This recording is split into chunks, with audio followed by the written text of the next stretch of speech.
Welcome to Coffee with Carey. I'm a matchmaker and a dating coach. Today, this is about coaching because this was a coaching client that initiated this conversation that I'm repeating here again for you.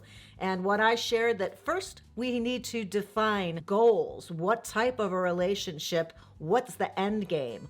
What would this relationship look like ideally? Because think about it. Can't be that everybody thinks just like you do. So it's inevitable you're going to meet people who are looking for a completely different setup than what you had in mind. You can't assume that everybody's looking for what you're looking for. If it's a traditional standard relationship you're hoping will lead to marriage, that's not everybody's goal. And it doesn't mean they're trying to waste your time. It means they have different expectations of where this journey ends for them. So we have to clarify that first and foremost. Next, we have to get a good understanding of dating dynamics in 2023.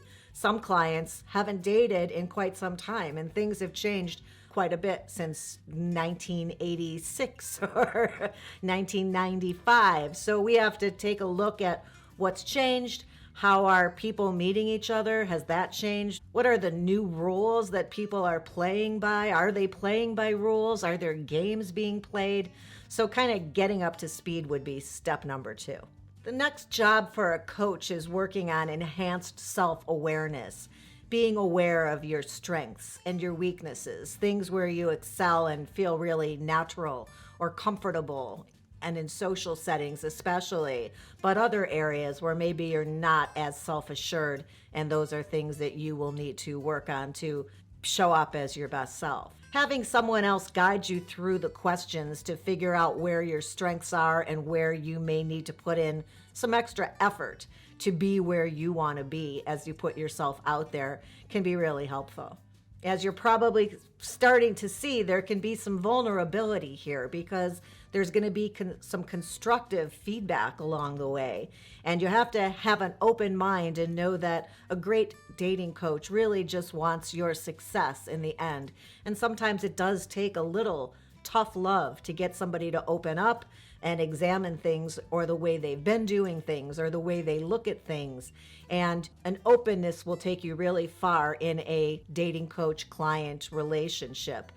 Feedback comes early on, it comes later on with date feedback. In my matchmaking capacity, I have access to feedback from both sides. As a coach, I just get to hear one side of the story. So sometimes I have to play devil's advocate a little bit in those scenarios. And often I find myself playing translator, letting my client know what this person may or may not have meant by what they said, how they left things. So translator and devil's advocate and confidant, I guess, right there. Something I could probably use today, some improved communication skills. Things are not flowing really well right now, but helping clients do that is another aspect of what you could expect with a dating coach. Somebody trying to help you express how you feel about things, what your boundaries are, what you're looking for, being able to openly share these things with confidence. That's another key piece. Before I go further, I just wanted to ask a favor of you real quick. If you're enjoying this episode, if you could please hit that subscribe button and hit the bell for notifications, I'd really appreciate it. Helps me out a lot. Dating strategies, that's what's up next. We don't go into any other type of experience that's important to us without a little planning, especially those of us who are planners, right? I'm a list maker. I'm going to figure out what I'm wearing, where we're going, what things I might want to bring up to talk about. So having a strategy, even as far as what type of people you're looking for. It starts early on. It's not just about the date. It encompasses the entire dating process, from signing up for the dating apps and creating a profile to text messaging after it's all said and done with a thank you, or I do want to see you again, or don't think this is going to work out. Strategizing. That's what a coach will do with you. And as you can imagine, it's really challenging. Sometimes it's a lot to take in. Making changes is never easy. You say you want this, but it gets a little difficult, and sometimes people are like, oh, this is too hard. Accountability. That's the other thing a dating coach will do. You said you wanted this. You can do this. So to hold you accountable to what you said you wanted and to encourage you to keep on going when the going gets tough. And I don't like pulling people kicking and screaming, but I know what's best for you because you told me what you want. So I'm going to encourage you to stick with it.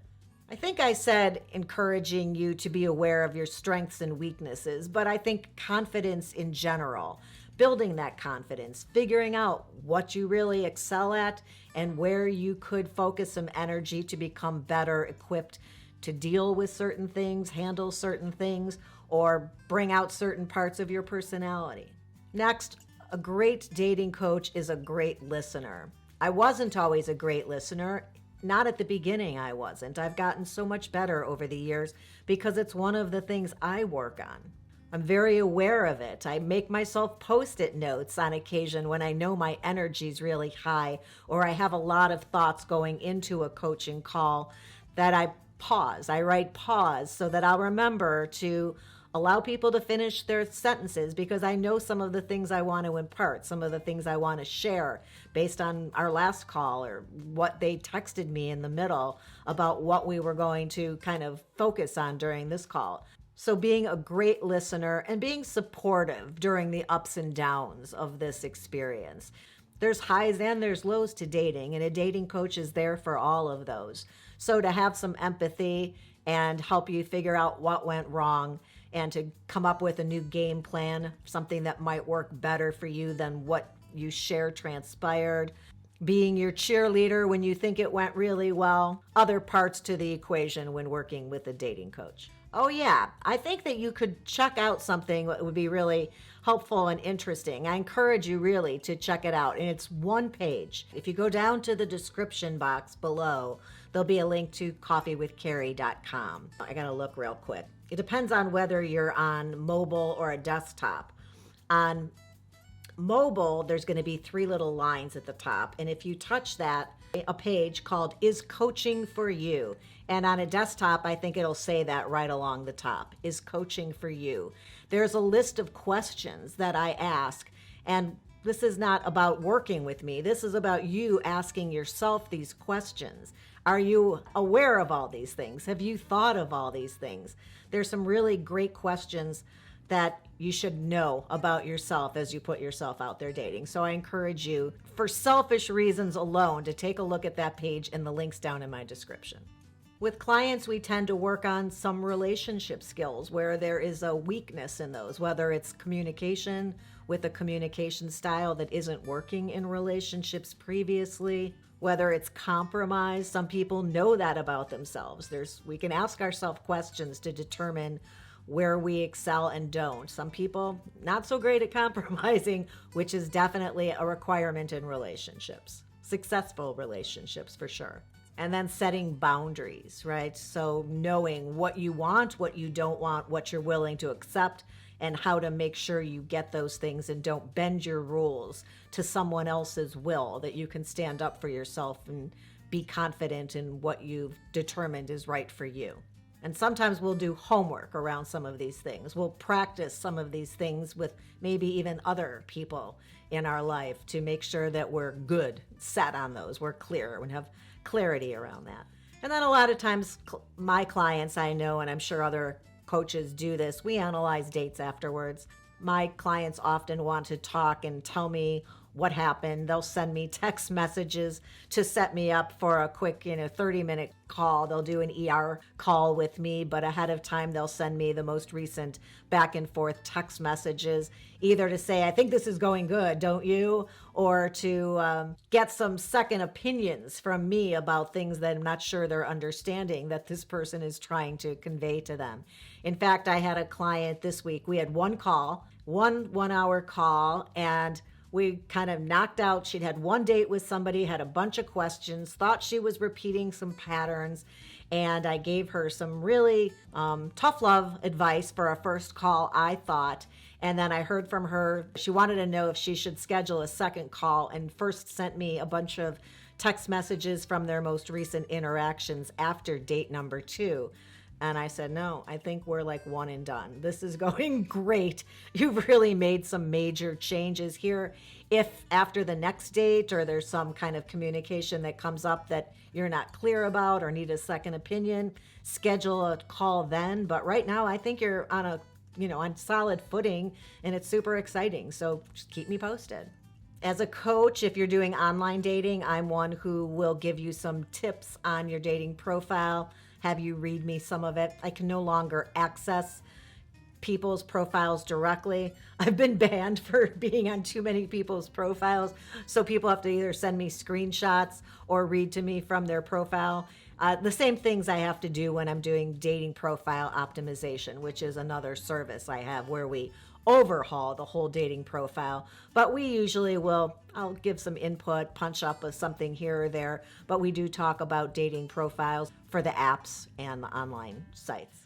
And then finally, sometimes it comes up when coaching clients that we really need to do some work on moving past last relationships, whether that be a marriage or there was a recent breakup with somebody they'd been dating, either casually or long term, and knowing how to leave that behind, not bring that to dates, and not let that influence future dating. That's work that we do also. And actually, I think working with the client, part of my job is to just get them excited and looking forward to dating again, not letting bad dating stuff carry over into new dating experiences, to look forward to meeting somebody great, going into and through the whole dating process. Hope you found that interesting or helpful. Make sure you check out that one page on my website. I think it will be really helpful to you. And I will leave you a link here to an episode about building confidence. Confidence is key, and we need that for our dating lives and our lives in general. So I hope you'll find that interesting as well. I'll look forward to seeing you back here again soon. And until next time, Mom wants you to give it a thumbs up before you leave.